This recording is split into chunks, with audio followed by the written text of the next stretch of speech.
मूली न खाने वालों को भी ये रेसिपी देख करके मन करेगा कि बाजार जाकर ढेर सारी मूली लेके आए। मूली का अचार और भरवा पराठा तो आपने बहुत बार बनाया होगा, पर एक बार इस तरीके से मूली का ये मुलायम नाश्ता बना करके देखें। बच्चों से बड़ों तक सभी को इतना पसंद आएगा कि सुबह के नाश्ते और टिफिन के लिए आपकी ये फेवरेट रेसिपी बन जाएगी। और नाप इतने आसान कि पहली बार में भी परफेक्ट ही बनेगा। तो सबसे पहले यहाँ पर मैंने 2 मध्यम आकार की मूली ली है, जिसको मैंने साफ धो करके ऊपर से छील लिया है। यदि आप बड़ी वाली मूली लेते हैं तो आप 1 ले सकते हैं, ये छोटी साइज में इसीलिए मैंने 2 ली है। और इतनी मूली से जो नाश्ता बनेगा वो 3 लोगों के लिए सफिशिएंट है। अब इस मूली को हम रफली काट लेते हैं। मूली आप देख पा रहे हैं बहुत ही सॉफ्ट है, आराम से कट जाएगी। वैसे यदि आपको इस मौसम में गाजर मूली के अचार की रेसिपी सीखनी हो तो मुझे कमेंट बॉक्स में लिख करके जरूर बताएं। हमारे घर का अचार सभी को बहुत ही पसंद आता है। साथ ही हमारा वीडियो पसंद आते हैं तो आप लाइक ज़रूर किया करें। इस तरह से मैंने पूरी मूली को काट लिया है। इसी के साथ यहाँ पर मैंने एक मध्यम आकार का प्याज लिया है। इस प्याज को भी मैंने छील करके साफ धो लिया है। इसको भी इसी के साथ में काट लेते हैं। इसको भी हमें रफली काटना है। हमारे घर में सभी को प्याज और मूली का कॉम्बिनेशन अच्छा लगता है, इसीलिए मैं इसमें प्याज डाल रही हूँ। यदि आप प्याज नहीं डालना चाहते तो स्किप भी कर सकते हैं। अब इस मूली और प्याज को इस मिक्सी के जार में ट्रांसफर कर देते हैं। अभी यहाँ पर मैंने आधा इंच जितना अदरक का टुकड़ा लिया है, जिसको रफली काट दिया है। साफ धो करके रफली काट लें। ये भी इसमें डाल देंगे। मैं यहाँ पर लहसुन नहीं डाल रही हूँ। यदि आपको लहसुन पसंद हो तो आप इसमें लहसुन भी डाल सकते हैं और इसके साथ में पीस सकते हैं। अभी ढक करके इसे हम पीस लेंगे। तो आप देख पा रहे हैं इसका कितना स्मूथ पेस्ट बना है। इसी तरह से स्मूथ होना चाहिए। इसको पीसने के समय में पानी नहीं डालना है, क्योंकि मूली और प्याज दोनों में 90% तक पानी होता है, तो ये आराम से ऐसे ही पीस जाता है। इस रेसिपी में पानी का नाप का ध्यान रखना बहुत ज़रूरी है, इसीलिए एक बार इसको नाप करके देख लेते हैं। तो यहाँ पर मैंने एक मेजरिंग कप लिया है। आप अपने घर में कोई भी कटोरी या बाउल का नाप सेट कर सकते हैं। अभी पूरे पेस्ट को हम इसमें डाल देंगे। इस तरह से नाप के देख लेंगे तो आपको मालूम रहेगा कि इसमें बाइंडिंग कितनी डालनी है। तो आप देख पा रहे हैं ये ऑलमोस्ट 1 कप जितना हो गया है। अभी इसमें थोड़ा सा पानी डाल करके पूरा कटोरी को भर लेंगे। तो इसमें थोड़ा सा पानी डालूंगा, लगभग मैंने 2 टेबल स्पून जितना पानी इसमें और डाला है। इसको इस तरह से मिक्स करके और इसमें डाल देंगे और पूरा इसको भर लेना है। ये 1 कप पूरा हो गया है। अभी इसी के नाप से सारे मेजरमेंट हम लेंगे। अब इस पेस्ट को हम साइड में रख देंगे और यहाँ पर मैंने एक उबला हुआ आलू लिया है। ये मध्यम आकार का आलू है। आलू को कभी भी आप उबाल करके इसमें डालें, जिससे नाश्ते में सॉफ्टनेस बहुत अच्छी आएगी। बिल्कुल ऐसा लगेगा जैसे आपने पूरा नाश्ता आलू से ही बना करके तैयार किया है। सुबह में यदि आपको नाश्ता बनाना हो तो रात को आप आलू उबाल करके ठंडा करके फ्रिज में रख दें। सुबह में आपका काम फटाफट हो जाएगा। इस तरह से पूरे आलू को मैंने कद्दूकस कर लिया है। कद्दूकस करने से इसमें लम्स नहीं रहते। देखिए स्मूथ बन के तैयार हो गया है, बहुत ही सॉफ्ट बना है। अभी इसे भी हम साइड में रख देंगे और यहाँ पर मैंने 1 कप जितना पोहा लिया है। ये जाड़ा पोहा है, जिसे कि हम बटाटा पोहा, कांदा पोहा वगैरह बना करके तैयार करते हैं। नाप का आपको ध्यान रखना है कि जितना आपका मूली का पेस्ट बनता है उतना ही आपको पोहा लेना है। इसका मेजरमेंट एकदम फिक्स है। अभी इस पोहा को हम डायरेक्टली इस्तेमाल नहीं करेंगे, एक बार इसे छान लेते हैं। तो छानने के लिए यहाँ पर मैंने एक छलनी ली है और पूरा पोहा को इसमें डाल देते हैं। इस तरह से छान लेने से इसके अंदर कोई इम्प्योरिटी वगैरह होगी तो वो निकल जाएगी। ये छानना बहुत ज़रूरी है। इस तरह से पोहा को मैंने छान लिया है। पीछे जो कचरा बचा है उसको हम साइड में रख देंगे। अब इस पोहा को हम मिक्सी के जार में ट्रांसफर कर लेते हैं और ढक करके इसे हम पीस लेते हैं। तो आप देख पा रहे हैं पोहा का अच्छा पाउडर बन गया है। इसका पाउडर हल्का दरदरा बनता है, एकदम महीन पाउडर नहीं बनता है। इस चीज़ का ध्यान रखें। इस तरह का पाउडर बना करके मैं मेरे घर में एक लीक टाइट डब्बे में भर के रख देती हूँ और जब भी नाश्ता बनाना होता है फटाफट इसे इस्तेमाल कर सकते हैं, तो काम हमारा आसान हो जाता है। मैं आपको अभी इसे नाप के दिखा देती हूँ। देखिए 1 कप पोहा पीसते हैं तो लगभग आधा कप जितना इसका पाउडर बनता है। आप देख पा रहे हैं आधा कप जितना इसका पाउडर बन गया। तो यदि आपने मेरी तरह पोहे का पाउडर पहले से ही बना के रख दिया है तो आपको आधा कप जितना लेना है।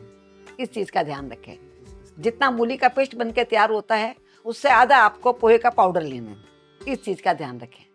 अभी यहाँ पर मैंने एक पैन लिया है और पैन में सबसे पहले एक छोटा चम्मच जितना तेल डाल देते हैं। इसमें तेल ज़्यादा नहीं डालना है और गैस को चालू कर देते हैं।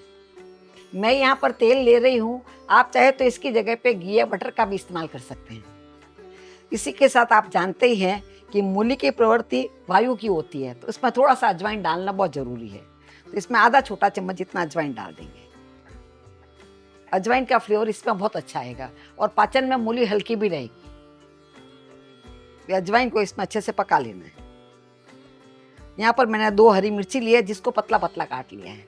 मिर्ची को इसमें डाल देंगे। मिर्ची अच्छे से पक जाएगी तो इसका तीखापन थोड़ा कम पड़ जाएगा। यदि आपके बच्चे मिर्ची वगैरह नहीं खाते हैं तो स्किप कर सकते हैं, या जिस समय आप मूली पीसते हैं उस समय पीसने में यूज कर सकते हैं, तो बच्चों के मुंह में मिर्ची नहीं आएगी।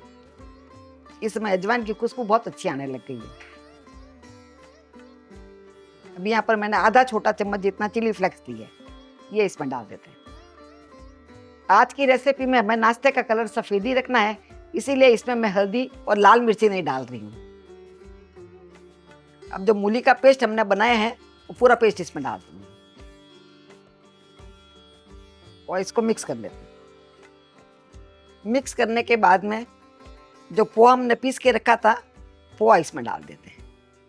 ध्यान रखें, मूली के पेस्ट को आपको ज़्यादा नहीं पकाना है, वरना आपके पानी का रेशियो है वो गड़बड़ हो जाएगा। अभी आप देख पा रहे हैं पोहा फटाफट मैंने मिक्स कर लिया है और पोहा ने पूरे पानी को भी एब्जॉर्ब कर लिया है। इस समय इसमें से मूली की खुशबू बहुत ही अच्छी आ रही है। घर में आप बना करके देखेंगे तब आपको मालूम पड़ेगा। ये अच्छे से मिक्स हो गया है। अभी हम गैस बंद कर देंगे और गैस बंद करने के बाद में इस डो को हम परात में निकाल लेंगे। पैन आप देख पा रहे हैं पूरा साफ हो गया है, एकदम परफेक्ट पक के तैयार हुआ है। इस समय ये डो काफ़ी गर्म है, इसलिए इस तरह से फैला करके रख देते हैं, इससे ठंडा हो जाएगा।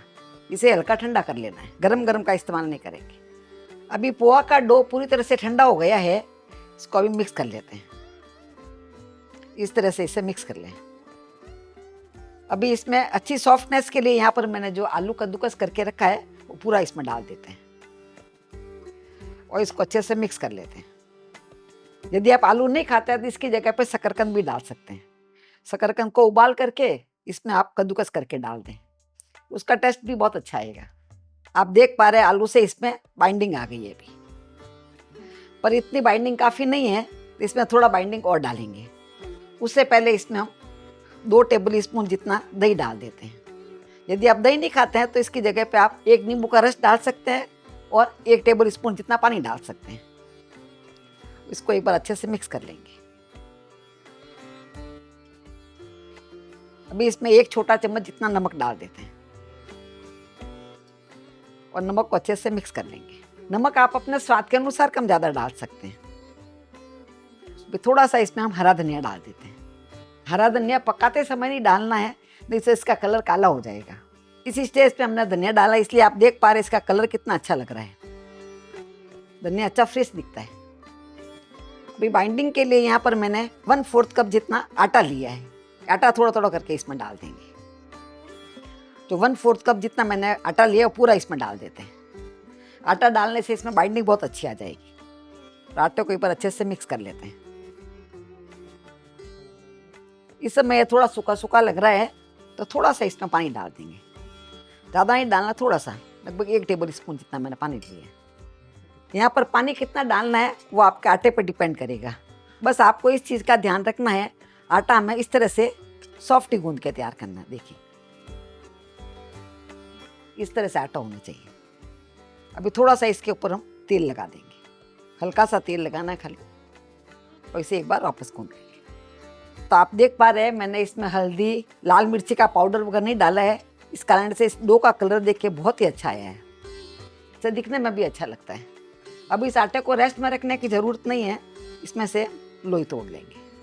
जैसे पराठे की लोई तोड़ते हैं उसी तरह से तोड़ लेना है। इसमें परफेक्ट बाइंडिंग है। अभी यहाँ पर मैंने एक चकला लिया है और इस लोई के ऊपर थोड़ा सा आटा लगा देते हैं, जिससे बेलने में आसानी रहेगी। आटा एकदम परफेक्ट बना हुआ है, आराम से इसे बेल सकते हैं। वैसे इस तरह की नई नई रेसिपीज आपको पसंद आती है तो आप हमारे चैनल को सब्सक्राइब करके बेल आइकन जरूर दबा दें। जिससे जब भी हमारा नया वीडियो आएगा आपके फ़ोन में घंटी बज जाएगी। और फेसबुक पे देख रहे हैं तो आप हमारे पेज को फॉलो कर सकते हैं। तो आप देख पा रहे हैं सिर्फ एक बार मैंने आटा लगाया, आराम से ये बेल पाए। और लुक भी आप देख पा रहे हैं इसका कितना अच्छा लग रहा है। आप चाहे तो इसे ऐसे भी सेक सकते हैं, पर मैं इसको एक ही साइज़ में काट लूँगी जिससे कि सभी पराठे एक जैसे बन के तैयार हो और दिखने में भी अच्छे लगे। तो इस तरह से इसे काट लेंगे, ये आराम से कट जाएगा। और साइड वाला है वो आटे में मिक्स कर लेंगे। इस तरह से देखिए इसका लुक बहुत अच्छा आ जाता है। इस तरह से हमने सभी पराठे बना के तैयार कर लिए हैं और इस साइज़ के हमारे 10 पराठे बन के तैयार हुए हैं, जो कि 3 से 4 लोगों के लिए सफिशेंट है। अभी साइड में मैंने तवा गरम कर लिया है और पराठे को इसके ऊपर डाल देते हैं। पराठे में बाइंडिंग अच्छी आई हुई है तो आराम से आप इसे सेक पाएंगे, ये टूटते नहीं है। यहाँ मैं आपको बता देती हूँ, मैंने इसमें मूली के पत्ता वाला पार्ट नहीं लिया है क्योंकि मैंने मूली खरीदी थी, उसके साथ में पत्ते नहीं आए थे। यदि आपकी मूली के साथ में पत्ते आते हैं तो उसको भी आप साफ धो करके काट के इसमें डाल सकते हैं, उसका टेस्ट भी इसमें बहुत अच्छा आता है। बहुत बार मैं मूली के पत्तों को डाल के भी बनाती हूँ। तो जिस समय हमने धनिया काट के डाला था उस समय आप मूली के पत्तों को काट के डाल सकते हैं, पर इस चीज़ का ध्यान रखें पत्ते बहुत ही सॉफ्ट और कच्चे कच्चे होने चाहिए। अभी एक साइड से पक गया है, पक जाने के बाद इसे हम पलट देते हैं। भी थोड़ा सा इसके ऊपर तेल लगा देते हैं। आप चाहो तो इसको रोटी की तरह सेक के भी खा सकते हैं, जिससे आपका नाश्ता बहुत ही कम तेल में बन के तैयार हो जाएगा। तो आप देख पा रहे हैं दोनों ही साइड से अच्छे से सिक गया है। अभी इसको हम निकाल लेते हैं। एक बार तवा अच्छे से गर्म हो जाए उसके बाद में एक पराठे को सेकने में लगभग 1 से 1.5 मिनट लगेंगे। ये पराठे पतले पतले बने हुए हैं इसलिए आराम से फटाफट सिक जाते हैं। साथ ही इसमें मूली का हल्का सा फ्लेवर आता है और आलू के कारण से सॉफ्टनेस बहुत ही अच्छी आई है। इसे आप यदि टिफ़िन में भी डालेंगे तो ठंडा होने के बाद भी ये खाने में स्वादिष्ट बने रहते हैं। मैं यहाँ पर इसे दही, चटनी और अचार के साथ में सर्व कर रही हूँ। आप चाहे इसे कोरा भी खाएंगे तो भी आपको बहुत पसंद आएगा। तो आप भी अपने घर में इसे ज़रूर ट्राई करें। फिर मिलेंगे ऐसे ही दूसरे वीडियो में, तब तक के लिए बाय एंड टेक केयर।